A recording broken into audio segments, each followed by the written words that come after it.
salute po ako kay ate. Nakita ko po sa news na hindi niya talaga iniwan yung mga patient niya. Ano yung ginawa ng BRM natin na palikasin yung mga mamamayan natin. Nagpapasalamat ako sa DFA dahil may malasakit sila sa kapwa natin Pilipino. Okay lang na mag-mandatory na evacuate na yung ating mga Pilipino dahil may warning na naman talaga ang Israel. Alisin na yung mga nandoon sa Luzon. Talagang ang Pilipino ay may lahing hero. Ganyan tayo. Gusto natin lagi tayong bayani. Sino dapat nga managot doon? Hayaan na lang ba parang pinatayon? O ano? Sino may pabayaan? At pabayaan ng nagigera, pabayaan ng gobyerno? Bakit hindi sila inilikas kaagad? Alam na nagigera.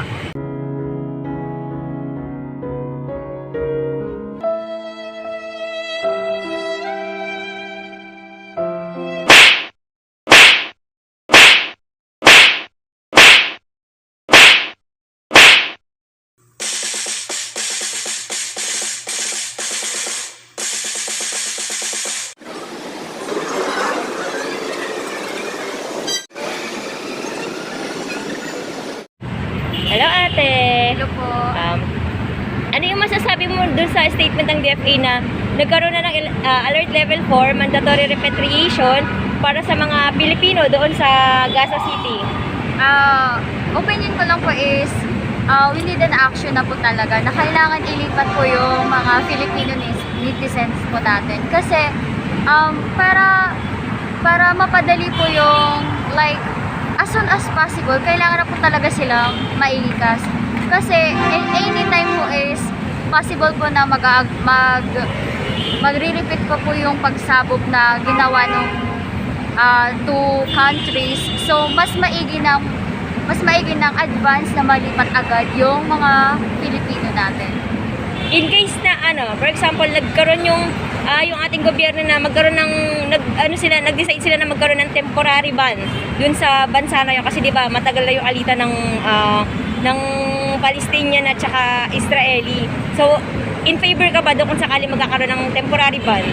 Yes. Yung mga OFW? Yes po, agree po ako doon for safety na lang din po. Kasi hanggat hindi po naayos ng two countries yung conflict, mas every time like mag-ceasefire lang ng onte or ilang years, and possible din na babalik din yun. So if temporary ban, mas okay na din yun kung sakaling mag-continue pa yung war ng two countries. So for safety na din, temporary ban muna. I'm agree. Yeah. About naman dun kay Miss Angeline Aguirre, yung caregiver na nag-decide na magstay dun sa Gaza para maprotektahan yung kanyang senior citizen na pasyente. Sa tingin mo ba heroic yung kanyang ginawa? Yes po, very salute po ako kay ate. Nakita ko po sa news na hindi niya talaga iniwan yung mga patient niya, and yun yung iilan lang yung nakakagawa. So siguro kung ako din yun, nasa point ni ate, hindi ko rin alam kung ano yung gagawin ko. Pero I admire ate yung ginawa niya kasi in spite of yung nag-hysterical na, hindi niya pa rin iniwan yung patient niya sa loob. Hello kuya! Hello, tangapan po sa lahat. Ano yung masasabi mo dun sa statement ng DFA na nagkaroon na ng mandatory repatriation dun sa Gaza City para mailikas yung mga Pilipino? Kasi nga di ba nagkakagulo na?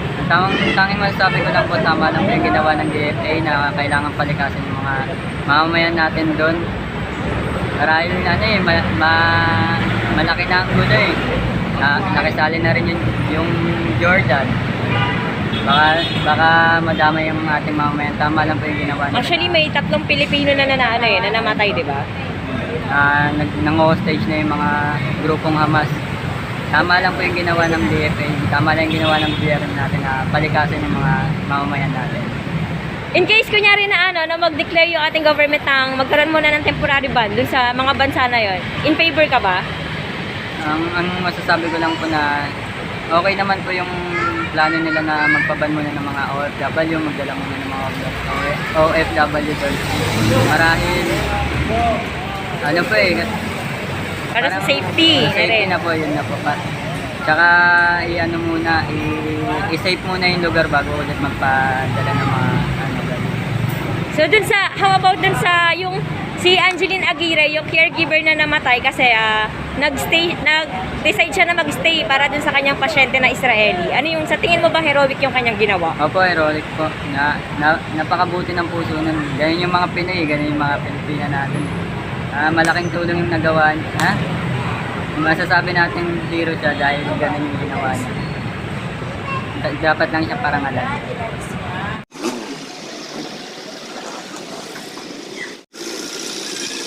Kuya, yan. Ano yung masasabi niyo po dun sa statement ng DFA na nag-declare na po sila ng mandatory repatriations para sa mga Pilipino na nandun po sa Gaza City? Ayun, nagpapasalamat ako sa DFA dahil may malasakit sila sa kapwa natin Pilipino. Okay lang na mag-mandatory na evacuate na yung ating mga Pilipino dahil may warning na naman talaga ang Israel. Alisin na yung mga nandoon sa Luzon. Yun lang. How about po dun kay Miss Angeline Aguirre, yung caretaker po na nag-stay para protektahan po yung kanyang Israeli na pasyente? Heroic po, sa tingin niyo po ba heroic yung kanya pong ginawa? Oo, isa siyang hero kasi ginampanan niya ang kanyang trabaho. Dahil ang trabaho ng isang doktor ba siya o nurse? Caregiver po. Caregiver. Caregiver man siya kasi yun ay amo niya. So, ibig sabihin na ikaw isang trabador, kailangan din may malasakit ka rin sa amo mo. Diba? Kung ikaw kaya kuya yun Ganon tayong mga Pilipino, Tama, mapagmahal tama yun. tayo. Kung ikaw yun nasa sitwasyon niya kuya, gagawin mo din po ba yung ginawa niya? Yes, kasi kailangan yun yung kailangan. Alam nga, sig mo yung ano mo. Kung talagang ano mo ang sa biblical base, dapat mapagmahal ka sa iba, hindi lang yung sarili mo. Kumbaga natural sa mga Pilipino talaga yung ganung ugali eh. Oo. Talagang ang Pilipino ay may lahing hero. Ganyan tayo. Gusto natin lagi tayong bayani. Dahil doon sa yung sinasabi nga na bilang Pilipino, yun tayo mga Pilipino. Mapagmahal tayo sa kapwa natin. Hello po kuya. So ano yung masasabi niyo po dun sa statement po ng DFA kung saan nagkaroon na po ng mandatory repatriation yung mga Pilipino po doon sa Gaza City po? Ano yung masasabi niyo po roon? Yung Dapat po ba nailikas na yung mga Pilipino? dapat talagang ilikas yon kasi delikado yung lugar na yon, dapat ililikas talaga sila kasi pag hindi nila ilikas baka nangyari pa yung kasunod, baka Mas marami pang mamatay kumbaga. How about dun sa ano kuya, yung caretaker po na namatay po kasi nag-stay po siya dun sa Gaza para protektahan po yung kanyang pasyente po na Israeli. Ano po yung masasabi niyo po? Heroic po ba yung kanyang ginawa? tama yun, nagiging isang bayani yun, Dapat po kaya siyang parangalan sa tingin niyo po? tapat siya sa tungkulin niya iniwasan niyang baka mamatay yung binabantayan niya. Sa akin lang, isang bayani yun. Kung ikaw kuya yun nasa sitwasyon niya, tingin mo parehas din kayo nang gagawin po? Mag-i-stay ka rin po na paprotektahan mo po yung iyong pasyente po? Malamang ay iasa na lang natin lahat sa Panginoon pagkasakali na hindi ka madamay siya pagkamatay. Pero kung sakali man namamatay ka, isa kang bayani doon dahil ginampanan mo yung trabaho mo. Hello kuya! Hello po. Ayan. Ano masasabi mo kuya din sa statement ng DFA? Nagkaroon na po ng mandatory repatriation sa mga Pilipino po na nandun po sa Gaza City. Kailangan siguro lumikas na sila. Dahil gera na yun mahirap na madamay Actually, may marami na nadamay. May mga Pinoy na po na namatay. Doon sa about naman po nung kay Angeline Aguirre, yung caretaker po na nag-stay po doon para protektahan po yung kanyang Israeli na pasyente. Sa tingin mo po ba heroic po yung kanya pong ginawa? Hero yun. Kasi, biro mo, kahit hindi niya kaano-ano, pabantayan niya. Kumbaga sa talagang ayaw niya iwanan, di ba? Kung ikaw yung nasa sitwasyon niya kuya, gagawin mo din ba yun? Siyempre, gagawin ko yun. Siyempre, hindi mo kung ano kung baga sa hindi mo kapamilya, kaano-ano. Di ba tinutulungan mo? Hello kuya. Ano yung masasabi mo po dun sa statement ng DFA yung nagkaroon na po ng mandatory repatriation ng mga Pilipino sa Gaza City? Ayos naman yun. Mas maganda ang i-force na nilang ilikas kasi mga Pilipino rin naman ang ano nila eh. Yung liligtas sila hindi naman ano eh. Mga kapwa natin. Kumbaga para sa safety na rin ng mga ano na. Kasi siyempre may pamilya rin dito yung mga yan. Mauulila yan pagka nadali sila ng ano ron, gera. Mas malapit sa kabila yun, alam mo. Tiway sila ron. Mundo eh. How about dun sa yung caretaker pa si Miss Angeline Aguirre, yung Pinay caregiver na nag-stay po dun sa Gaza para protektahan po yung kanyang Israeli na pasyente po.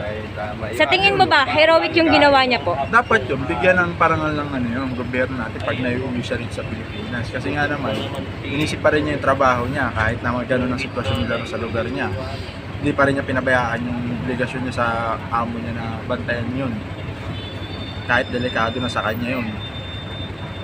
Kung ikaw kuya yun nasa sitwasyon niya, sa tingin mo, ganun din yung pares din po kayo nang gagawin? Yun lang, hindi ko masasabi yan. Bakit kuya? Mahirap sagutin yung tanong na yan. Bahala kayo dyan! Oo. Alam mo sa inyo, tago ako! Iba-iba tayo ng pananaw sa Opinion. buhay. Oo. Mas madali yung lalaki kaysa babae. Tatakbo yun, siyempre. Hello kuya. Yes! Ayan. Ano masasabi mo kuya dun sa statement ng DFA? Yung declare na po ng mandatory repatriation sa mga Pilipino na nandun po sa Gaza. Oh, dapat ka, pauwi na. O, lipat ng ibang lugar para hindi madamay. Oh. Kaya lang matindi. Oh, di ba? Lang ka. Oh, okay, ano pa? About naman po dun sa yung caregiver po na Pinay na nag-stay po doon sa Gaza para protektahan po yung kanyang Israeli na pasyente po. Sa tingin mo po ba, heroic po yung kanyang ginawa? Oo nga, bayani nga siya.